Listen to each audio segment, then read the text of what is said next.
Bismillahirrahmanirrahim. Alhamdulillahi Rabbil Alamin. Wassalatu wassalamu ala rasulihil amin, Nabiyyina Muhammad ibn Abdullah wa ala alihi wa sahbihi wa man sar ala nahjihi wa ihtada bihadihi wa istanna bisunnati ila yaumiddin, amma ba'd. Sambungan pelajaran kita dalam kitab A'malul Qulub. Nama dia Silsilatu A'malil Qulub, siri-siri pengajian tentang amalan hati. Kita telah masuk kepada perkara yang ke-9, At-Tafakkur. Yang ke-9, At-Tafakkur, artinya bertafakkur. Tafakkur ni saya ingat sudah jadi bahasa Melayu dah. Bahasa Malaysia dah tafakkur ni. Muka surat 327. Tafakkur ni sudah jadi Malaysia. Dan tapi walaupun begitu, elok juga kita pergi kepada definisi dia, takrif dia, apakah makna at-tafakkur. Apa dia makna at-tafakkur itu, sebagaimana yang telah didefinisikan oleh pengarang kitab kita ni. Tengok di muka surat yang seterusnya. Selepas mukaddimah dia tu, dia mari tafakkur, muka surat 333. Ta'rifut tafakkur, pengertian ataupun definisi tafakkur. Makna berfikir tu apa? Dari sudut bahasa tu biarlah ambil daripada perkataan fa, kaf, ra. Kita ambil tafakkur menurut istilah. Kalau kita kata tafakkur, apa dia tafakkur itu menurut istilahnya? Iaitulah tafakkur itu satu kaedah yang agung berhubung dengan tafakkur itu, iaitulah sumber dari kebaikan dan keburukan sebelum dilakukan tindakan. At-tafakkur dengan mana aslul khairi wasyarri min qibalil tafakkur fa innal fikra mabda'ul iradah. Tanda di bawah tu. Tafakkur atau berfikir itu merupakan permulaan munculnya rasa dalam hati untuk bersikap menolak dan meninggalkan sesuatu atau menyukai dan merinduinya. Itu situ yang masalah dia. Tafakkur dengan makna kita berfikir, buat kajian, merenung, benda yang aku nak buat ni baik ke tak baik, elok ke tak elok, aduk situ. Jadi kalau kita nampak benda tu elok, alhamdulillah kita teruskan. Kalau nampak benda tu tak molek, maka kita berhenti daripadanya. Itu dari sudut tafakkur. Jadi tafakkur yang bermanfaat ialah apabila fikiran digunakan untuk merenungkan perkara-perkara berikut. Tengok. Jadi tafakkur yang bermanfaat, kita pergi kepada renungan kita kepada perkara yang berikut. Yang pertama, memikirkan kepentingan-kepentingan yang berkaitan dengan bekal di hari akhirat kelak. Kita duk fikir, Masya Allah, aku ni tak lama dah nak balik, tak lama dah nak pergi ke kubur, apakah bekalan yang aku nak bawa. Itu. Yang kedua, memikirkan bagaimana cara untuk mendatangkan bekalan-bekalan itu. Macam mana cara kita nak dapat bekalan akhirat tadi. Yang ketiga, memikirkan berbagai-bagai perkara yang dapat merusakkannya. Apa dia merusakkan bekalan kita? Kita fikir melalui perbuatan kita, iaitulah tindakan-tindakan yang menyalahi syariat. Melalui hati kita, riya, takabur, dan sifat-sifat bangga diri. Ini sifat-sifat yang tak baik dalam diri.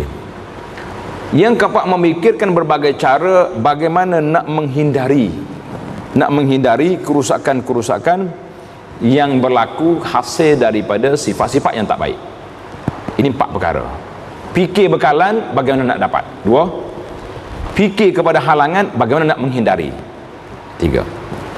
Kemudian Perkara-perkara yang telah disebutkan merupakan 4 jenis pemikiran yang paling berguna. Selanjutnya terdapat 4 pemikiran lain lagi, iaitu memikirkan kepentingan hidup dunia. Kita nak fikir juga tentang maslahat hidup atas dunia ni. Kita ada maslahat. Kita duduk atas dunia tak nak fikir hal dunia kan. Yang kedua, memikirkan cara-cara untuk menghasilkan hasil kebaikan dalam dunia ni. Kita nak dapat harta, nak dapat kedudukan yang baik, nak dapat. Yang ketiga, memikirkan kerusakan-kerusakan yang diakibatkan oleh cintakan dunia. Apa dia rusak?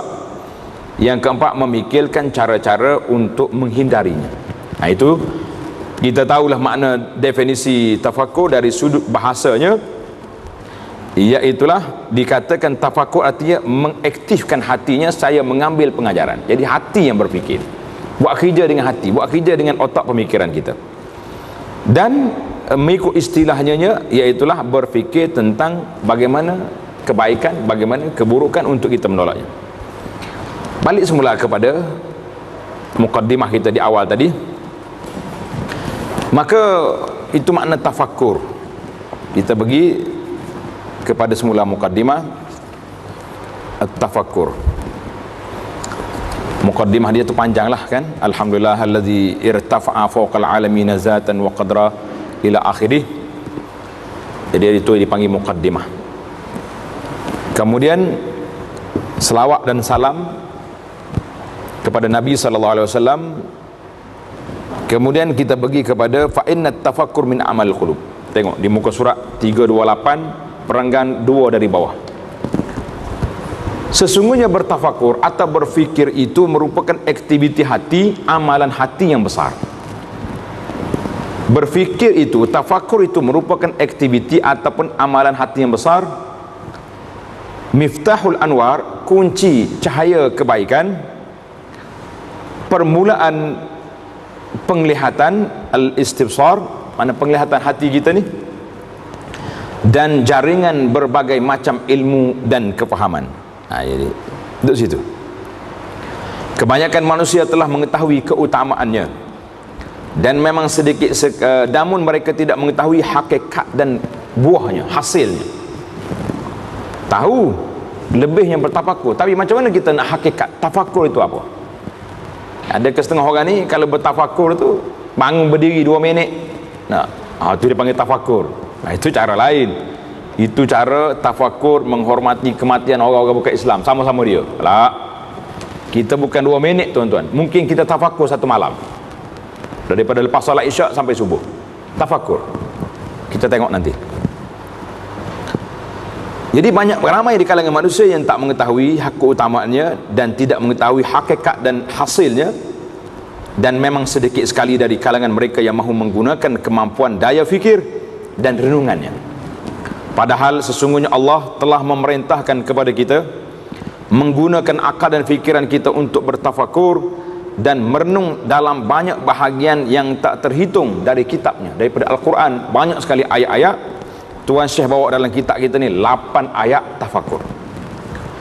Bahkan Allah memuji orang-orang yang bertafakur melalui firman-Nya.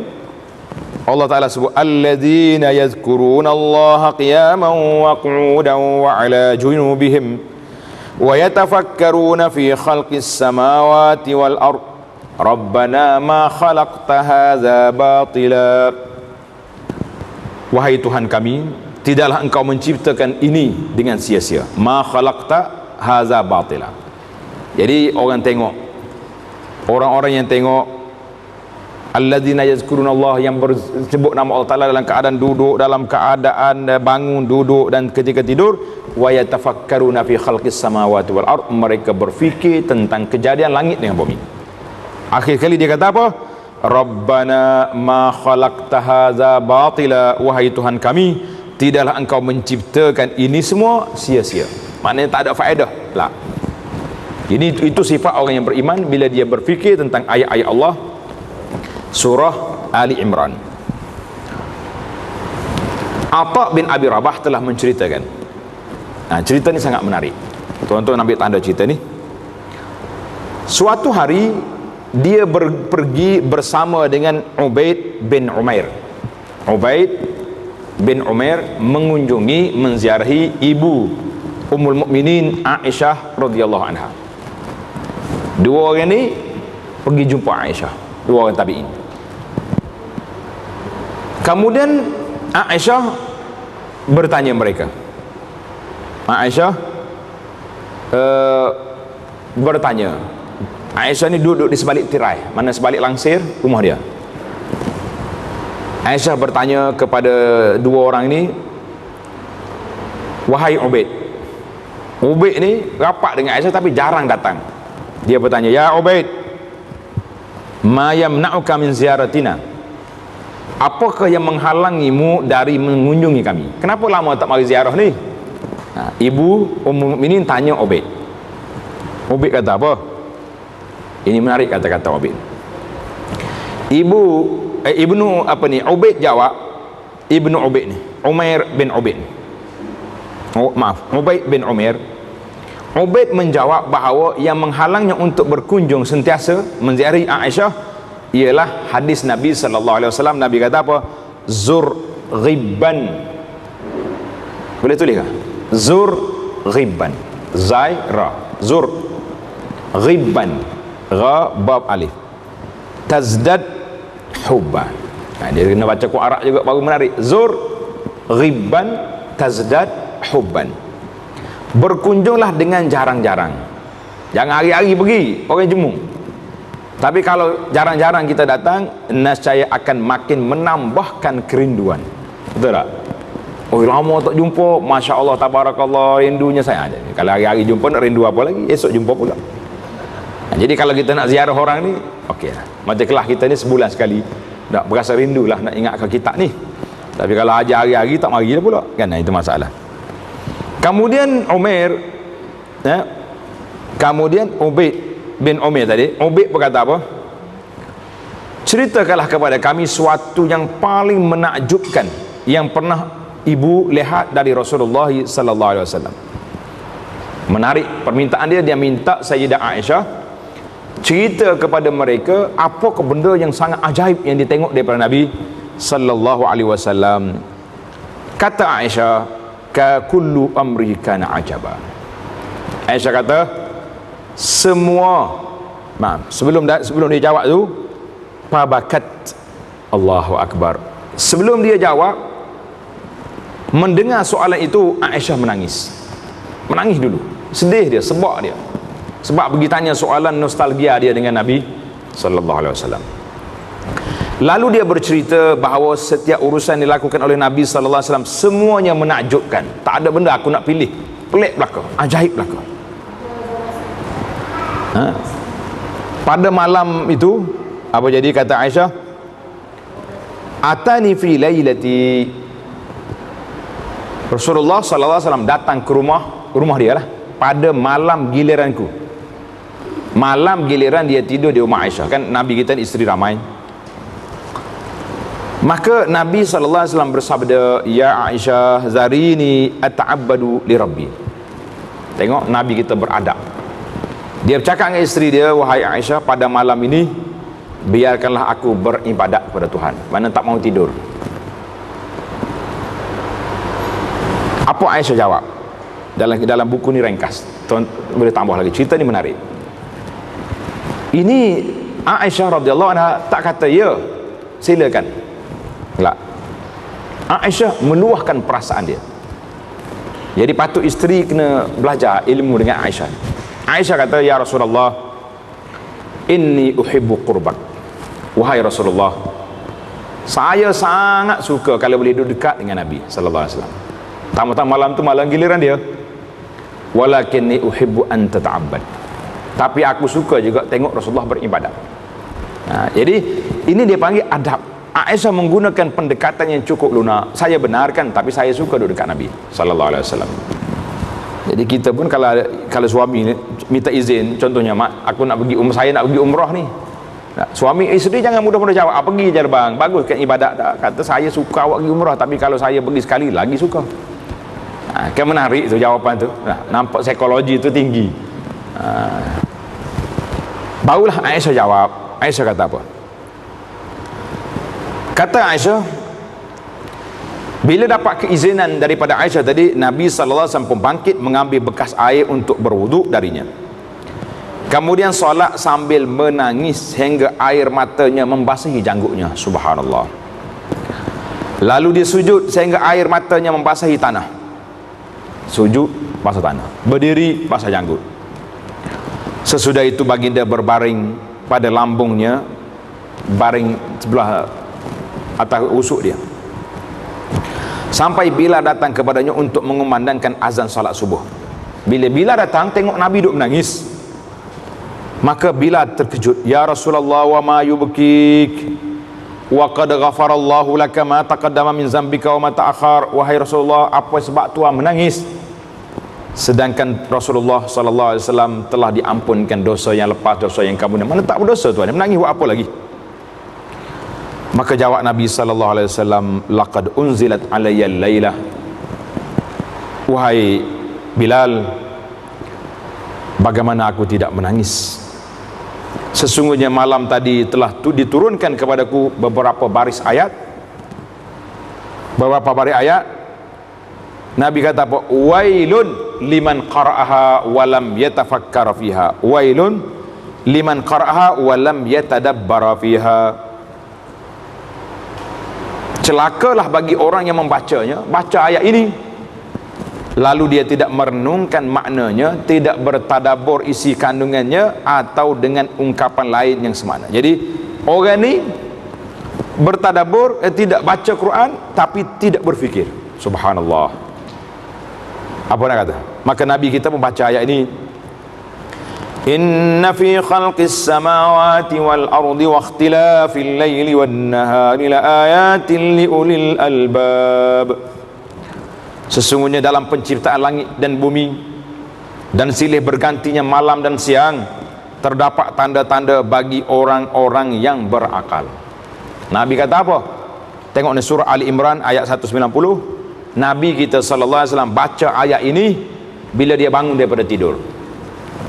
Ayat 190 sampai ke akhir surah. Lebih kurang 11 ayat, sampai ayat 200.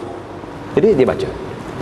Biasanya dalam hadis Nabi sallallahu alaihi wasallam bila bangun daripada tidur, dia akan sapu muka dia, sapu dengan tangan, kata orang buang kesan tidur tu. Kemudian dia baca ayat ni, inna fi khalqis samawati wal ard. Jadi elok sangatlah kalau kita ni boleh baca ayat ni bangun malam dekat nak subuh tu. Kalau rumah kita tinggi, kita buka tingkap baca inna fi khalqis samawati wal ard sampai ke akhir surah. Nabi kata apa? Sesungguhnya dalam penciptaan langit dan bumi dan silih bergantinya malam siang terdapat tanda-tanda bagi orang yang berakal. Yakni celakalah bagi orang yang membacanya, makna rugilah. Kemudian dia tidak memikirkannya. Wailun liman qara'aha wa lam yatafakkar fiha. Allahu akbar. Rugi tak rugi kita? Sangat rugi bila kita tidak berfikir, bertafakur dengan ayat-ayat ini. Sekarang ini kita berpindah kepada aqwalus salaf fit tafakkur, kata-kata ulama-ulama salafus salih tentang kelebihan tafakur. Muhammad bin Wasi' rahimahullah ta'ala menceritakan bahawa seorang laki-laki dari kalangan penduduk Basrah, orang Iraq, menunggang binatang tunggangannya menuju ke tempat Ummu Zar. Ummu Zar ni isteri Abu Zar. Sesudah Abu Zar meninggal dunia, Abu Zar ni meninggal dunia di mana? Di satu tempat nama dia Rabazah. Tanda nama dia Rabazah, lebih kurang 150 km daripada Madinah, menuju ke jalan nak pergi ke Qasim sekarang, lebuh raya sekarang ni. Rabazah nama dia. Bila dia jumpa dengan isteri Abu Zar, lalu bertanya kepadanya tentang ibadat yang dilakukan oleh Syekh Abu Zar. Abu Zar buat apa ibadat dia? Isteri dia menjawab, dulu Abu Zar sering duduk di salah satu bahagian dari rumahnya untuk bertafakur sepanjang siang harinya. Subhanallah. Duduk termenung situ sampai ke petang. Maknanya sabuk waktu lama masa dia bertafakur, lama masa dia berfikir. Dan kata Al-Hasan Al-Basri rahimahullahu ta'ala, kata apa? Tafakkuru sa'ah khairum min qiyami lailatin. Bertafakur beberapa saat ketika itu lebih baik daripada melakukan solat sunat semalaman, lebih-lebih lagi solat sunat yang tidak khusyuk. Mana ini dipanggil kelebihan bertafakur. Berkata Al-Fudail Ibnu Iyad rahimahullah ta'ala, semuanya ulama-ulama ahli-ahli al-qulub belaka ni, kedudukan tafakur itu sama dengan cermin yang akan memperlihatkan kepadamu kebaikan dan keburukanmu. Jadi bila kita fikir, apa yang kita nak fikir ni? Kita fikir tentang tadi, fikir tentang akhirat, bagaimana nak dapat bekalan, fikir tentang keburukan perangai yang tak baik, bagaimana nak menghindari, itu yang kita fikir. Dan kita juga boleh fikir tentang hal-hal keduniaan, kerja buat kita. Tapi janganlah sampai peringkat fikir dunia saja, akhiratnya tidak ada. Itu satu kerugian yang cukup besar menggunakan masa yang ada itu. Pernah dikatakan kepada Ibrahim bin Adham rahmatullahi ta'ala alal jami', dia kata, Tuan Syekh Ibrahim, sesungguhnya engkau banyak bertafakur. Tuan Syekh ni banyak sangat berfikir ni, kenapa? Dia menjawab, tafakur itu adalah buah akal, mukhul aqli. Mana orang ada akal banyak, dia bertafakur banyak. Kalau orang yang akal dia lemah, dia tak mikir apa-apa, pakasnya ada menu makan cukup, tak sudut fikir lepas pada makan nak pergi mana, lepas pada hidup ni nak pergi ke mana, lepas pada mati ni apa nak buat dalam kubur. Subhanallah. Sehari ni orang duk viral kan video Pak Arab tu masuk dalam kubur 20 minit. Masuk dalam kubur sungguh tu, dia pakai kain kapan, dia masuk dalam kubur, lepas tu orang tuduh dengan kayu lah. Jangan tuduh semua dengan tanah, mati dia lemas. Tuduh 20 minit dalam kubur, lepas tu dibuka balik. Agak-agak tuan-tuan nak coba dah. Kita masuk tafakur dalam kubur sekali. Berani? Pergi kubur pun takut. Dah datang kubur tu, suruh pergi tafakur, suruh pergi apa ni, ziarah kubur malam-malam, nak lembutkan hati pun tak berani. Ni nak hidup dalam kubur lagi lah tak berani kan. Banyak lagi lah kata-kata. Kata di Sufyan Ats-Tsauri rahimahullahu ta'ala, Sufyan bin Uyainah. Sufyan ni ada dua, satu Tsauri, satu Uyainah. Sufyan bin Uyainah sering menyebut peribahasa yang mengatakan, apa dia? Kalau jika seorang punya pemikiran, izal mar'u kanat lahu fikratun fa fi kulli syai'in lahu ibrah. Jika seorang punya pemikiran yang baik, dia dapat mengambil pengajaran dari semua sesuatu yang dia tengok. Kita tengok orang kaya, kita ambil pengajaran daripada orang kaya, macam mana dia boleh kaya, dan bagaimana keadaan dia lepas pada mati ni. Jangan duduk itu kita mikir je. Kita tengok orang miskin, kita tengok dunia ni, kita tengok apa benda pun boleh berfikir. Al-Hasanul Basri rahimahullah ta'ala mengatakan bahawa sesiapa yang ucapannya tidak mengandungi hikmat, kita cakap ni kosong je, orang nak tulis tak boleh, nak kod pun tak boleh, nak ambil maklumat tak boleh, maka ucapan itu adalah sia-sia. Sesiapa diamnya bukan untuk bertafakur, diamnya duk mikir khayal tak tu pasal, maka sikapnya itu adalah lalai. Itu dia panggil orang lalai. Baik awak tak duduk diam, berzikir. Dan siapa yang pandangannya bukan untuk mengambil pelajaran, maka pandangannya itu sia-sia. Pandangannya itu sia-sia. Allah. Jadi banyak lagi lah nama-nama orang yang berfikir, orang-orang di kalangan salafus salih yang berfikir. Kita pergi tengok kata-kata ulama yang lain pula, apa dia kata. Tengok di muka surat 332 di tengah-tengah, tanda situ tajuk dia majlis yang paling mulia. Majlis yang sangat mulia. Majlis apa? Majlis yang paling mulia dan paling tinggi ialah majlis yang di dalamnya disertai dengan pemikiran dan renungan tentang asma Allah. Asma itu mana? Nama-nama Allah. Ini yang paling tinggi darjatnya. Kalau kita duduk, kita tafakur, mengkaji nama Allah. Allah Ta'ala Al-Akbar, Allahu Akbar, Allah Al-Azim, Al-Alim, Al-Qadir. Jadi fikir nama. Dan sifat-sifat Allah Azza wa Jalla, sifat ni bukan nak jadi polemik, nak cari di mana Allah, kita nak hayati sifat Allah Ta'ala itu sendiri. Allah Ta'ala sifat dia Al-Alim, maha berkuasa, maha mendengar, maha mengetahui, Al-Basir, As-Sami', Al-Alim. Jadi Allah Ta'ala maha mendengar, maha melihat, maha mengetahui. Kita tafakur. Jadi bila kita hayati sifat-sifat Allah Ta'ala, bagaimana berani kita buat mungkar dan maksiat, sedangkan kita sudah tahu sifat Allah Ta'ala, begitu sifat dia. Dia tahu, dia mendengar, dan dia melihat. Berfikir tentang syurga dan neraka, nikmat dan azabnya, hari akhirat dan nikmat-nikmatnya, serta tanda-tanda kekuasaan Allah, baik yang termaktub dalam kitabnya ataupun yang bertebaran di dalam semesta alam dan makhluk ciptaannya. Mikir kepada benda-benda ni menjadikan kita orang yang majlis kita tu majlis yang paling baik. Hidup mikir syurga. Betapa nikmatnya majlis seperti ini, betapa manisnya dan betapa baiknya bagi orang yang dianugerahi dapat berfikir. Imam Syafi'i rahimahullah ta'ala kata apa? Kata-kata Imam Syafi'i, dia kata, min aqwan nasi aqlan wa ajwaduhum istinbata, iaitu orang yang berfikir itu, jadilah diam sebagai jalan yang membantu kalian untuk berbicara. Jadi diam berfikir, jangan diam tu, dan mengambil kesimpulan sebagai cara yang membantu kalian untuk berfikir. Maka Imam Syafi'i adalah orang yang paling bijak akalnya dan paling baik dalam memberikan kesimpulan, serta termasuk golongan minoriti dalam umat Islam yang berhasil meraih kedudukan ini. Cerdik sangat dia ni. Dan dia telah mengatakan bahawa pandangan yang benar dalam semua urusan merupakan keselamatan dari tipu daya. Bertahan dengan suatu pendapat merupakan keselamatan dari kurang sopan, tidak teliti, dan penyesalan dan berfikir akan menunjukkan kepada kewaspadaan dan kecerdasan. Bermusyawarah dengan orang yang bijak akan menghasilkan keteguhan dalam jiwa dan kekuatan dalam pandangan.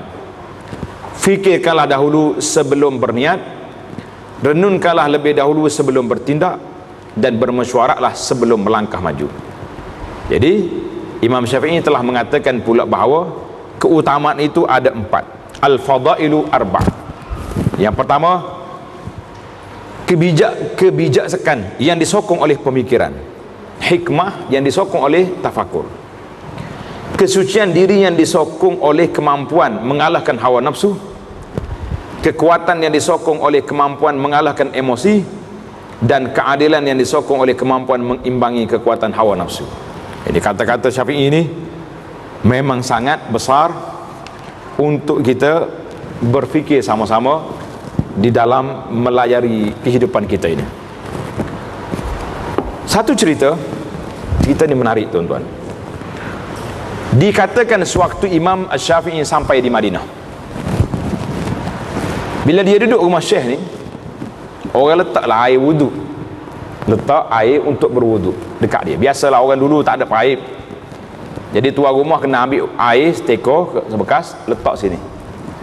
Nanti awak nak ambil wuduk, ni airnya.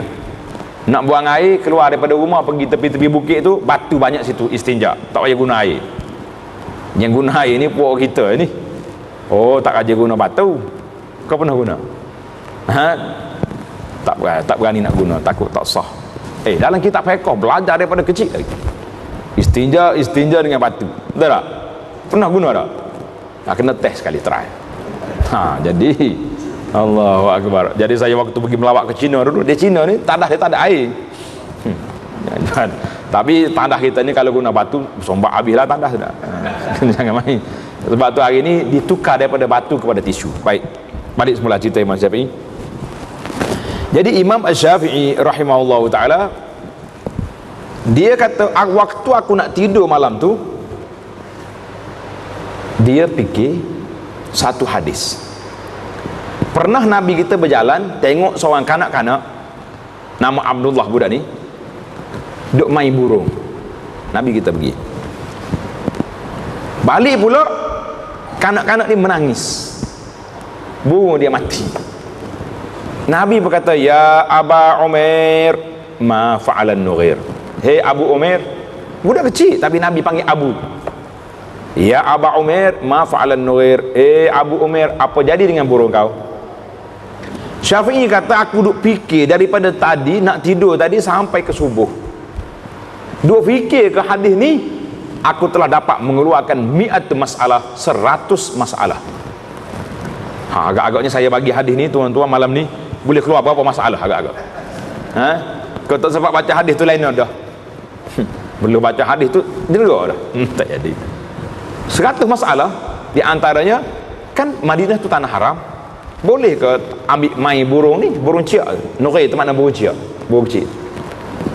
Fikir sampai subuh. Subhanallah. Jadi aku tak guna air tadi sebab wuduk aku masih ada lagi. Tak tidur satu malam. Imam Syafi'i rahimahullah ta'ala.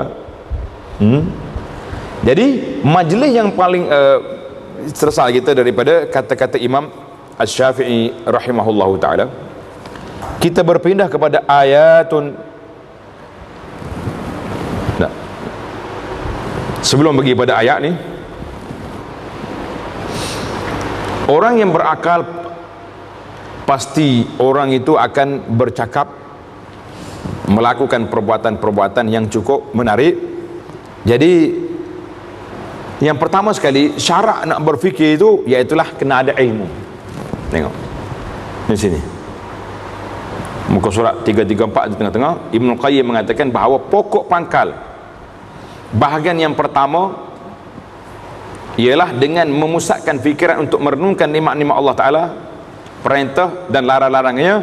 Tulis itu, letak nombor situ. Yang pertama sekali kita berfikir itu dengan ilmu. Mana kita ada ilmu, kita nak mikir satu benda. Kalau tak ada ilmu, kita mikir tumpul lah. Pasal tu Imam Syafi'i rahimahullah ta'ala dapat apa tadi? Dapat keluarkan 100 masalah.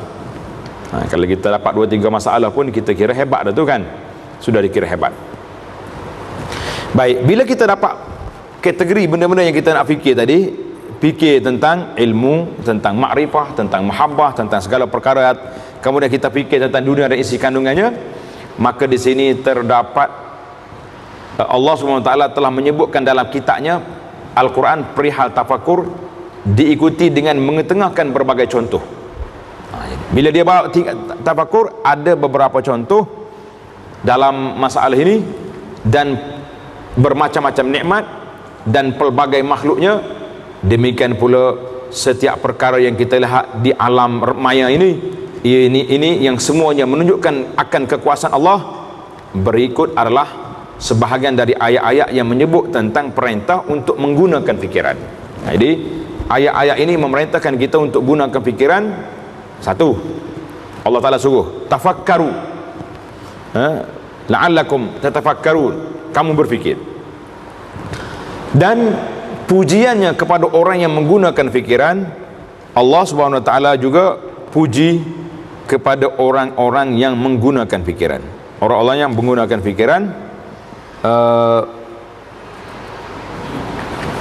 Yang ketiga, dan bahawa semuanya diciptakannya hanyalah untuk menjadi bahan renungan bagi orang yang menggunakan fikiran.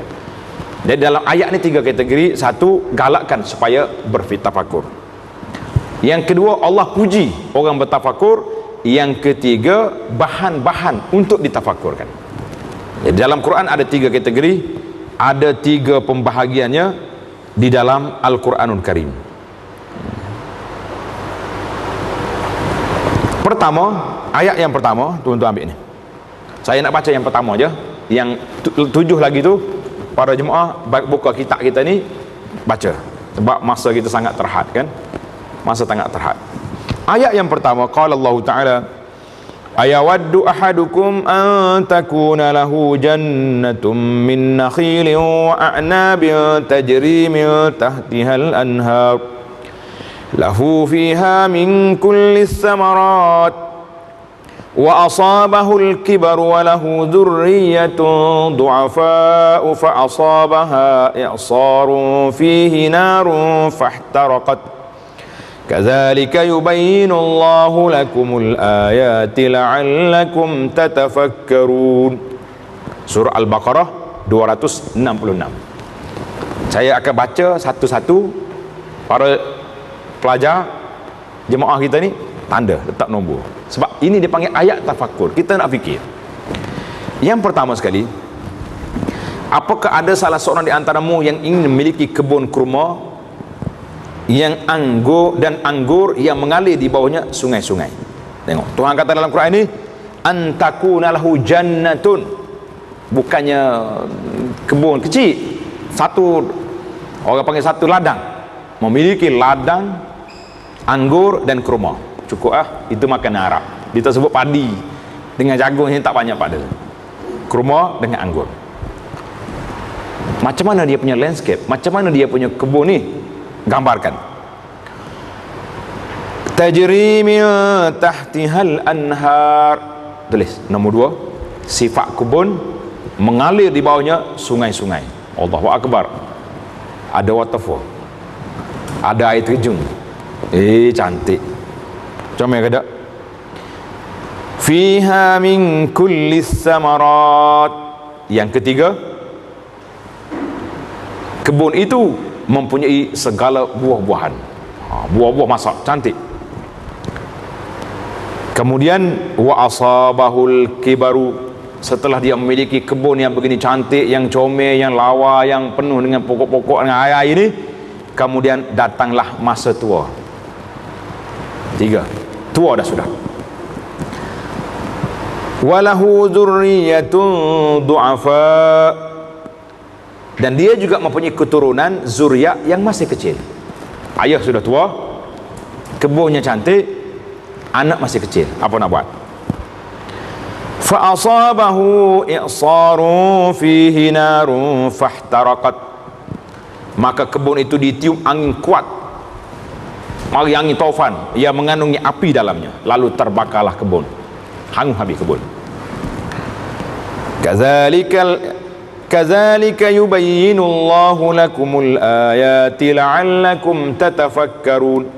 Demikianlah Allah menerangkan ayat-ayatnya kepada kamu supaya kamu memikirkannya. Satu image, tasawur, gambaran bagaimana orang ni dapat ni, akhir sekali hangus begitu saja. Bagaimana kita nak tinggalkan anak-anak yang kecil? Kebun sudah hangus, harta-harta kita sudah musnah. Macam mana keadaan? Ayat ni nak apa? Baca buah. Surah Al-Baqarah 266. Jadi para pendengar di mana saja yang berada ni, bawa buka Quran surah Al-Baqarah 266, tengok, kita tadabbur, kita tafakkur. Lelaki yang digambarkan dalam ayat ini hatinya mabuk berahi, ingin memiliki kebun. Ini gambaran orang yang cukup cinta dia kepada nak kebun, nak harta, yang menurutnya kerana faktor berikut. Dia nak kebun ni macam ni faktor dia. Yang pertama, bahawa yang diidamkannya adalah sebuah kebun, bukan tanah pertanian yang kecil, bukan kebun belakang rumah ni, ladang. Satu. Yang kedua, di dalamnya terdapat pelbagai jenis pepohon, pohon kurma, anggur, sayur-sayuran menghijau, cantik. Yang ketiga, dalamnya terdapat pohon-pohon kurma, anggur yang paling berharga dan paling unggul nilai dan utamanya. Kalau pokok tamar tu ajwah. Bukan tamar yang 5 riyal sekilo tak, yang 50-60 sekilo. Lagi hebat kan. Kalau anggur tu yang tak ada biji tu, makan pun sedap, berair kita dengar. Yang keempat, air yang terdapat dalam kebun ini tidak bersumberkan dari perigi untuk mengeluarkannya, diperlukan jerih payah yang besar, tetapi bersumberkan dari sungai-sungai, daripada air terjun yang mengalir di celah-celah kebun. Masya Allah. Yang kelima, selanjutnya datanglah masa tua, dan manusia itu sangat memerlukan sumber rezeki untuk meneruskan hidupnya tanpa perlu mengeluarkan jerih payah yang banyak. Jadi kita nak pakai pencen dah lah kan, kita dah tua, nak pakai hasil kebun, tak payah lagi pergi menyangkul. Yang keenam, dia juga mempunyai keturunan yang lemah, lagi sakit-sakitan. Jadi lemah di sini maknanya kanak-kanak ataupun anak-anak dia sakit uzur, tak boleh nak buat kerja, sehingga membuatnya merasa khawatir apabila dirinya meninggal dunia, sedang anak-anaknya masih memerlukan bantuannya untuk meneruskan hidup mereka, dan tiada yang ditinggalkannya kecuali kebun itu saja. Tapi kebunnya sudah hangus, sudah terbakar. Maka tingkat tahap kepentingannya pada kebun ini sangat besar, maka dapat dibayangkan Betapa kecewanya lelaki itu, tiba-tiba badai yang disertai dengan api melanda kebunnya dan membakar semuanya. Sekarang fikirlah. Ini kita nak tafakur. Baca ayat Quran ini, kita renung satu malam, kita tafakur. Fikirkanlah mengapa Allah Ta'ala membuat perumpamaan seperti ini dan untuk tujuan apakah perumpamaan ini diketengahkan. Jadi kalau Tuhan buat bandingkan dalam Quran, amsalul Quran, jangan lari. Satu-satu cerita cukup menarik. Tadi saya cerita tentang tadabbur surah Al-Kahfi. Saya tak nak ulang lagi sini. Para jemaah boleh buka dalam YouTube Abu Anas tu, cari tadabbur surah Al-Kahfi. Menarik cerita. Kenapa Nabi dihantarnya Musa dengan Khidir? Kenapa? Banyak. Baik. Tengok ulasan tafakur kita di sini. Sesungguhnya perumpamaan ini dikemukakan oleh Allah untuk menggambarkan keadaan orang yang telah melakukan berbagai amal yang banyak. Subhanallah. Dia solat, dia puasa, dia zakat, dia sedekah, dia zikir atas dunia. Namun dia melakukan kesemuanya dengan riya. Nas'alullah as-salamah. Solat tapi riya. Zikir riya. Sudah zikir 5,000 kali subhanallah, alhamdulillah, Allahu akbar, tulis dekat Facebook, alhamdulillah, kota 5,000 sudah cukup hari ni. Dia dapat 2,000 like pagi tu. Ni apa cerita lagu ni? Ibadat apa nak tunjuk-tunjuk orang? Ni masalah. Maka orang ni buat ibadat yang begitu banyak, ibarat seperti kebun yang begitu cantik tadi, kan? Tiba-tiba dibakar api. Pada hari kiamat nanti dia akan masuk ke tempat yang amat mengerikan lagi menakutkan. Dia sangat memerlukan setiap kebaikan yang telah dilakukannya, namun dia tidak melihat satu pun amal kebaikan yang telah dikerjakannya selama di dunia, sedang yang terlihat di hadapannya hanyalah neraka wal-iyazubillah. Matahari berada hampir dengan kepalanya, tubuhnya tenggelam dalam keringatnya, dan jabatan telah dipancangkan dia di atas, dipasang di atas neraka Jahannam, dipanggil Sirat. Suatu saat itu tiada dapat menyelamatkannya kecuali amal soleh, namun Allah menjadikan semua amalnya lenyap bagaikan debu yang berterbangan ketika dia sangat memerlukan pahala amal kebaikannya. Dapat dibayangkan betapa kecewa perasaannya saat itu. Dia menjadi hina dan pupuslah semua harapannya. Faktor apakah yang dapat menumbuhkan dalam diri kita rasa kepatuhan dan mahu berusaha dengan ikhlas dalam beramal? Sudah tentu sebagai jawapannya ialah menggunakan fikiran kita untuk merenungkan makna ayat-ayat yang sama dengan ayat ini. Subhanallah. Jadi ada 7 ayat yang menjadi renungan. Jadi Tuan Syekh kita ni hurai satu je, 2, 3, 4, 5, 6, 7, terpulanglah kepada para jemaah, balik tadabbur sendiri.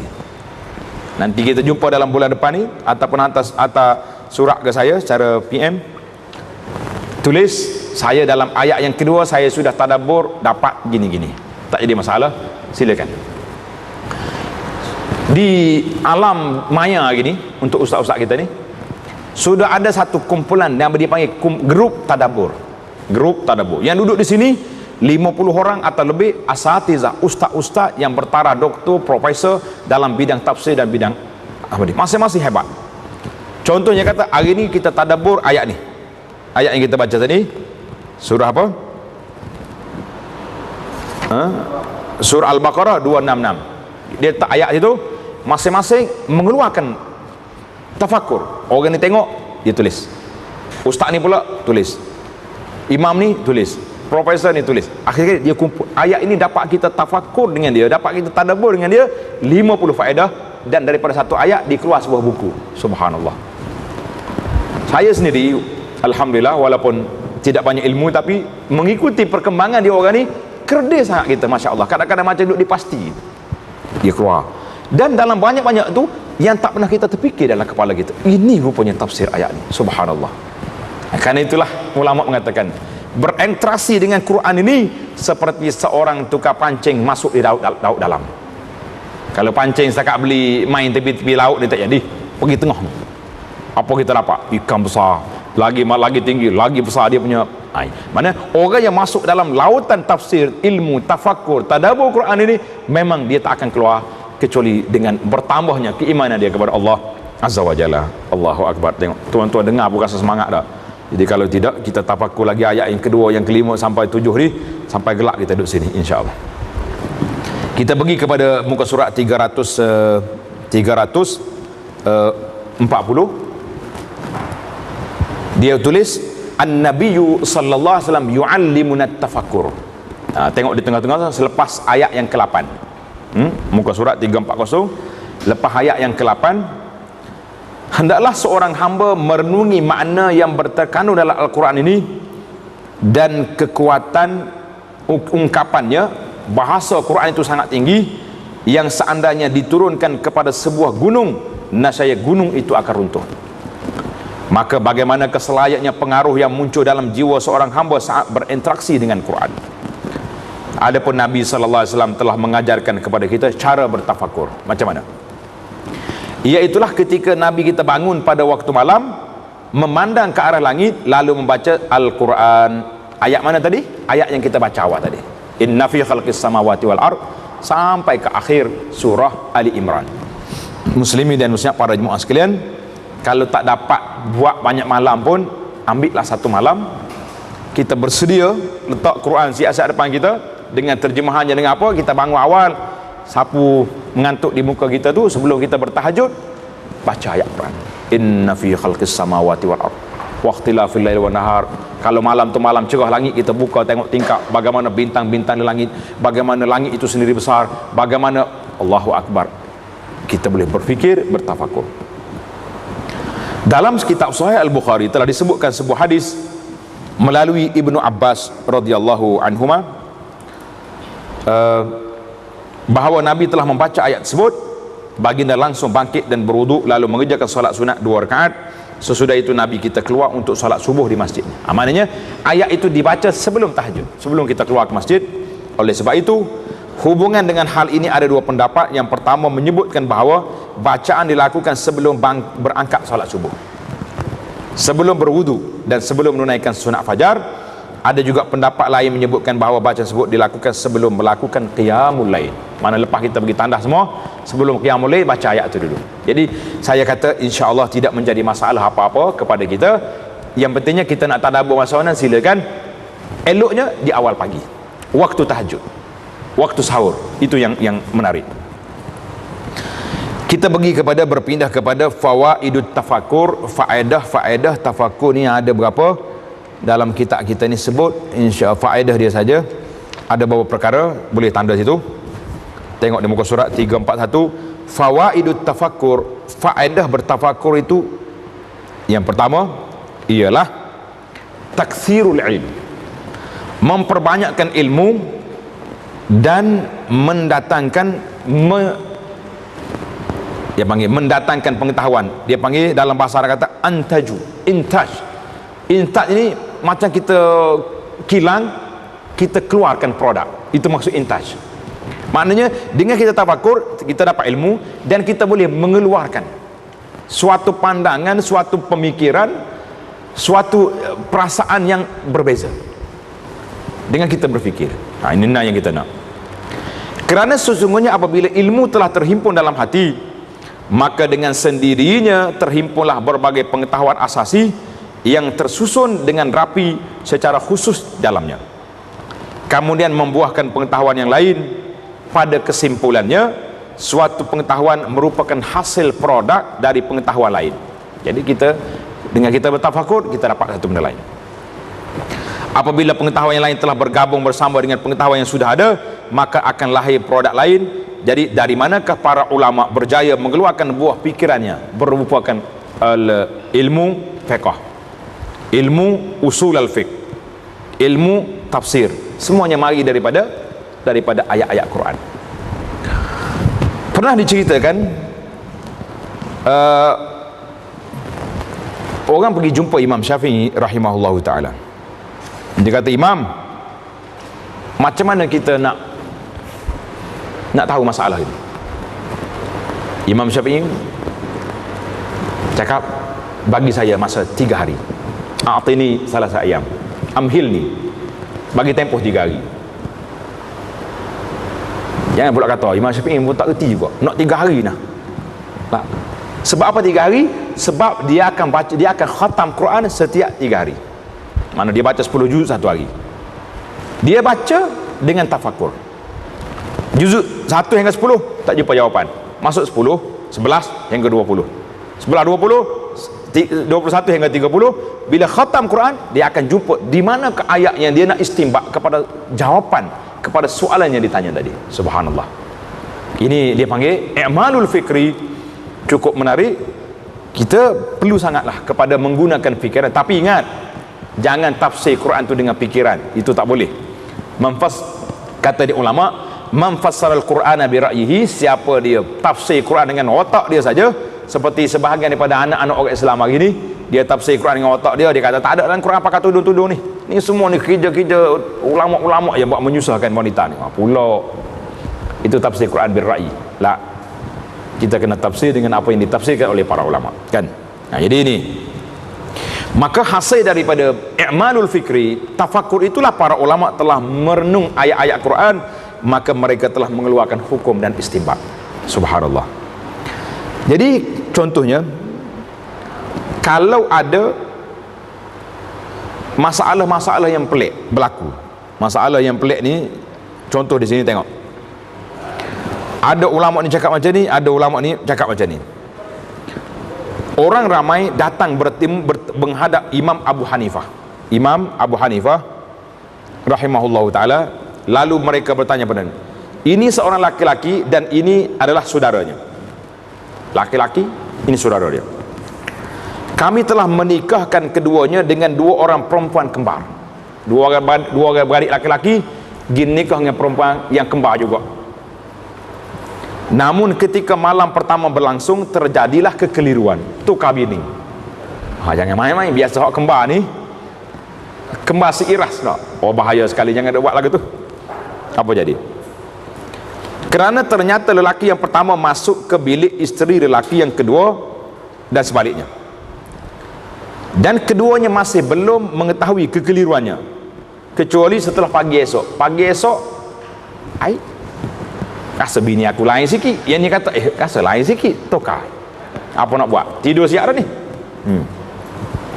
Untuk menyelesaikan masalah serumit ini jelas memerlukan pemikiran dan renungan yang mendalam. Maka Imam Abu Hanifah pun memanggil mereka semuanya lalu berkata, wahai fulan, mari. Apakah wanita yang telah engkau gauli pada malam pertama kamu sukai? Laki-laki itu menjawab, ya, aku puas dengannya. Imam Abu Hanifah berkata laki-laki yang lain pula, hei fulan, maka marilah, apakah engkau menyukai wanita yang telah engkau gauli pada malam pertama semalam? Dia kata, ya, saya puas hati dengan dia. Imam Abu Hanifah pun memerintahkan kepada mereka berdua untuk menceraikan isterinya masing-masing. Kemudian dalam waktu yang sama sesudah itu Imam Abu Hanifah langsung menikahkan masing-masing dari kedua laki-laki itu dengan wanita yang telah digaulinya pada malam tadi. Lagu mana jadi ni? Jadi moga baru kahwin, cerai dululah. Bila habis iddah nanti kahwin semula. Sebab orang ni telah dinikah oleh orang ni nikah tidak berlaku perzinaan sebab bertukar. Jadi masalah kalau jangan duk buat lagu ni susah. Berlarut pula lagi tanya. Tukar bini. Hak nombor 1 jadi nombor 2, nombor 2 jadi nombor 1. Macam-macam cerita. Pelik kita. Sama juga bila orang mari, 2 orang perempuan berebut seorang kanak-kanak. Dia kata ni anak dia, ni anak dia. Lagu mana boleh anak satu orang 2 mak, tak ada berlaku lagu tu. Jadi qadhi ni kata apa? Senang. Dua-dua ni tak nak mengaku kalah. Gini ya dia, kita belah 2 budak ni. Mu ambil setengah, mak dia ambil setengah. Nak? Jawab perempuan, belah lah, senang. Aku balik setengah, dia balik setengah. Tak belah anak buat apa? Bukannya kambing. Boleh balik goreng. Tak? Jawab dia seorang lagi, lah. Bagi dengan dia lah, bagi dengan dia. Aku tak nak yang mati, nak yang hidup. Maka qadhi jatuh hukum, yang tak nak belah anak tadi, itulah mak dia. Yang nak bersanggup nak belah bukan mak. Mana ada mak berjiwa lagu ni? Mak dia sayang anak walaupun terlepas anak dia, tapi tak nak anak dia mati. Tengok, itu dia panggil cara tafakur. Baik. Allah, panjang cerita dia ni. Jadi kalau ada ayat-ayat Quran, contohnya ayat yang bercanggah, kontra, wala taziru waziratun wizra ukhra, Dosa orang lain tak akan melarat pada orang lain. Surah Al-An'am ayat 64. Dalam hadis Nabi kata, al-mayyitu yu'azzabu bibukai ahlihi alih. Mayat itu akan diseksa dengan sebab keluarga dia menangis ke atasnya. Sudah kita ni. Hadis sahih ni dalam Bukhari. Pasal itulah ada setengah orang ni kalau tengok anak-anak menangis dekat mayat, dia tu jangan nangis. Ayah pun kena seksa. Ni salah faham hadis ni. Jadi fayufakkirul ulama, para ulama berfikir untuk menghuraikan. Ayat Quran kata dosa orang lain tak melarat pada orang lain. Hadis kata mayat diseksa dengan sebab anak dia menangis. Macam mana ni? Kontra ke tidak? Bercanggah ke tidak ayat dengan hadis? Maka ulama berfikir untuk menghuraikannya. Contohnya mereka mengatakan bahawa dalil yang pertama yang dikhususkan hanya untuk orang kafir. Mana orang kafir ni dia tak pergi pada orang lain dah. Kafir dia tu kafir, nak kata apa. Sedangkan dalil yang kedua dengan isyarat, iaitulah apabila orang itu setuju apabila kematiannya nanti ditangisi dan dia mengetahui bahawa apa yang bakal mereka laku itu sesuai dengan tradisi yang berlaku di kalangan mereka, sementara dia tidak mencegah mereka sebelum kematiannya. Demikianlah seterusnya berkenaan dengan masalah-masalah fiqh yang contohnya memerlukan pemikiran yang mendalam. Jadi hadis tadi kata mayat diazab dengan sebab apa? Dengan sebab nak tangisan tu, kalaulah bapa dia mendidik anak dia macam tu. Contohnya waktu ayah dia mati dulu, dia duk ajar budak ni menangis, meratap, jadi anak dia pun tengok, oh ini ayah punya cara. Bila ayah dia mati, anak buat juga. Tapi kalau anak ayah dah bagi tahu dah meratap, meraung, menangis, ini suatu yang dilarang dalam syariat, tapi ayah dia mati anak buat juga, lah itu bukan kuasa kita. Jadi jelaslah masalah itu, masalah dosa orang lain tak melarat pada orang lain itu dosa peribadi dia. Dosa peribadi. Tapi kalau dosa yang dia buat, dia anjurkan benda-benda mungkar dan maksiat, maka kalau orang lain buat, dosa itu menarak kepada dia. Jadi kena tafsirlah hadis-hadis itu. Kata di para ulama, di antara jalan untuk menguatkan iman ialah merenungkan tanda-tanda kekuasaan Allah Azza wa Jalla yang terdapat di alam semesta, di angkasa raya. Jadi merenung kepada angkasa raya ini menjadi faedah yang kedua bagi tafakur. Tulis. Yang pertama tadi menambahkan ilmu. Faedah yang kedua bagi tafakur iaitulah apa dia? Menambahkan iman, meningkatkan keimanan kepada Allah Azza wa Jalla. Kemudian yang ketiga,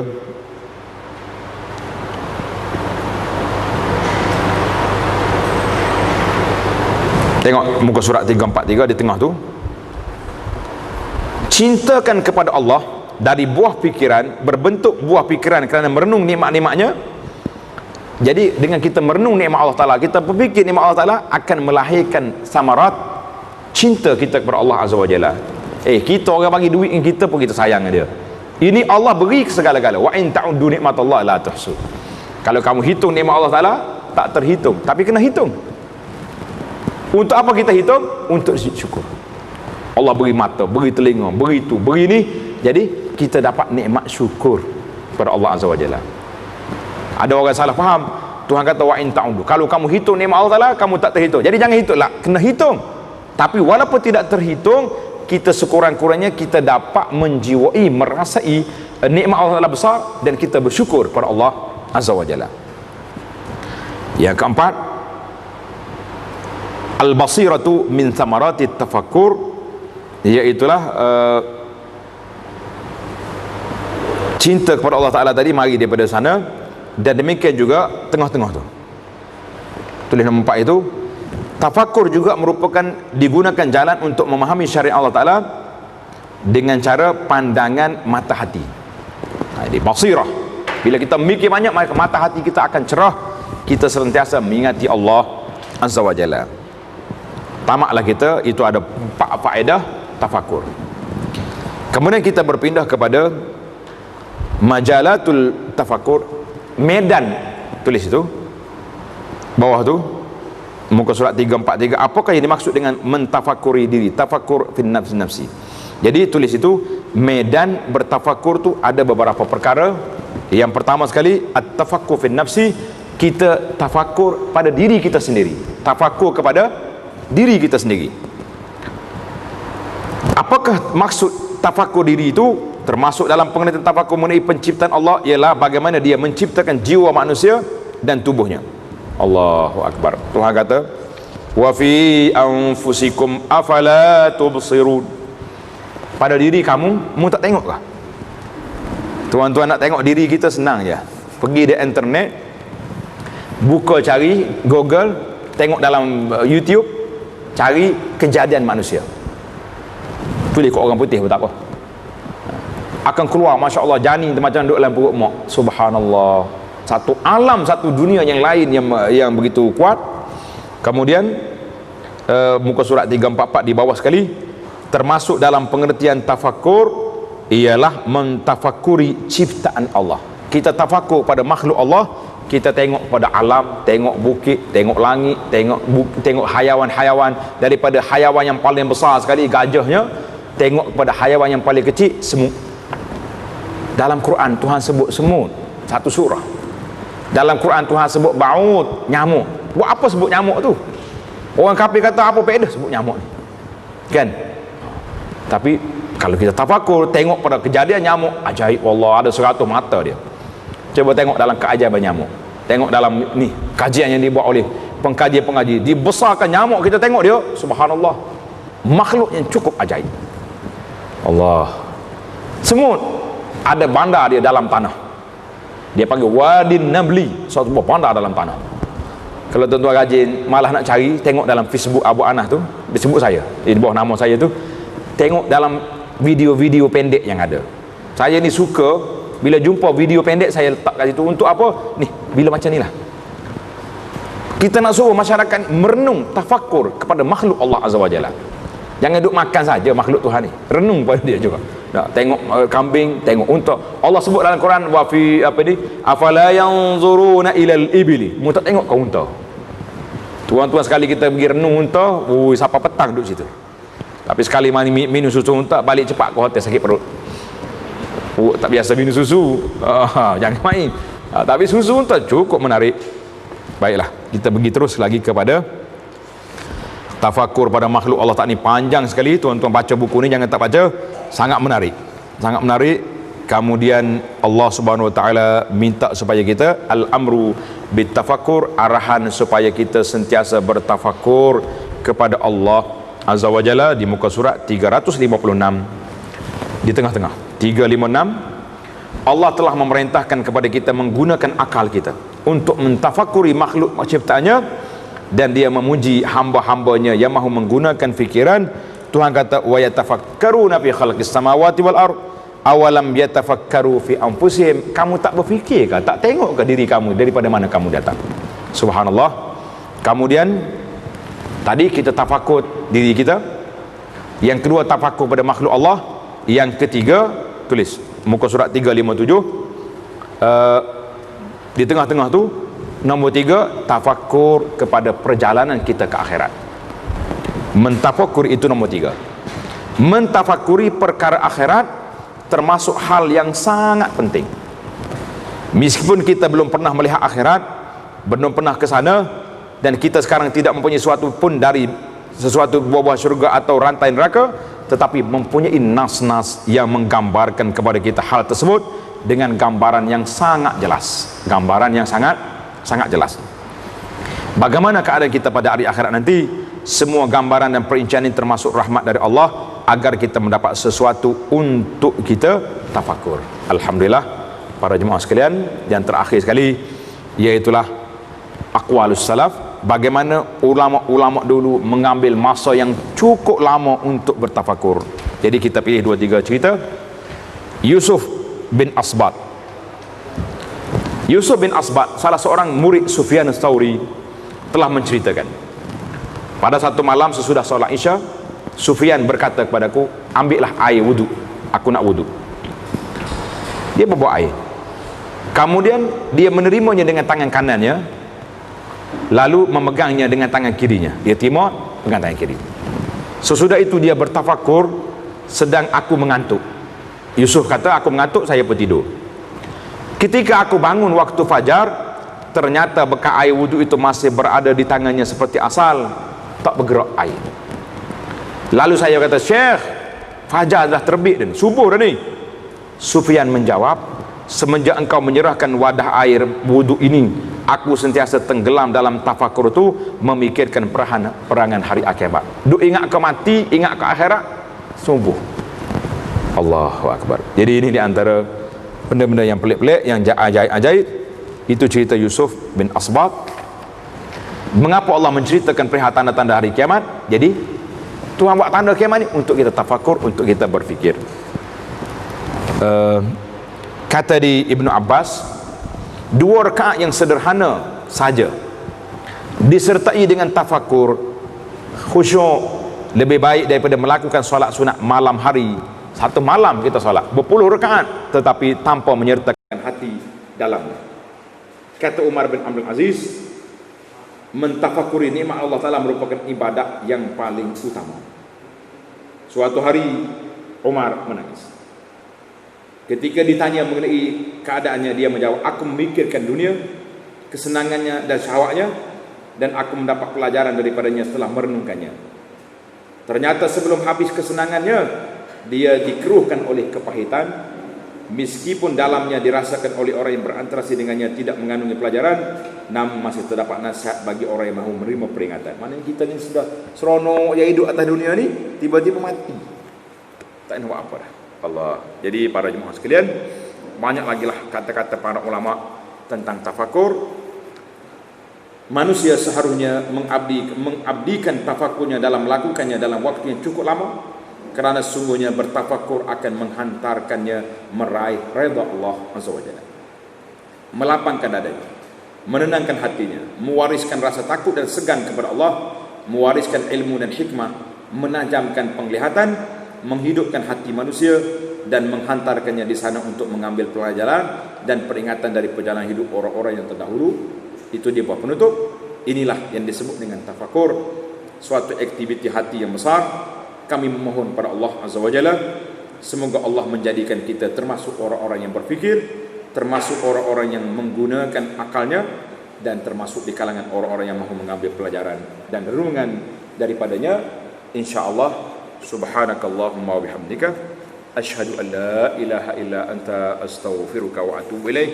Wa sallallahu ala nabiyyina Muhammad wa ala alihi wa sahbihi ajma'in, walhamdulillahi rabbil alamin.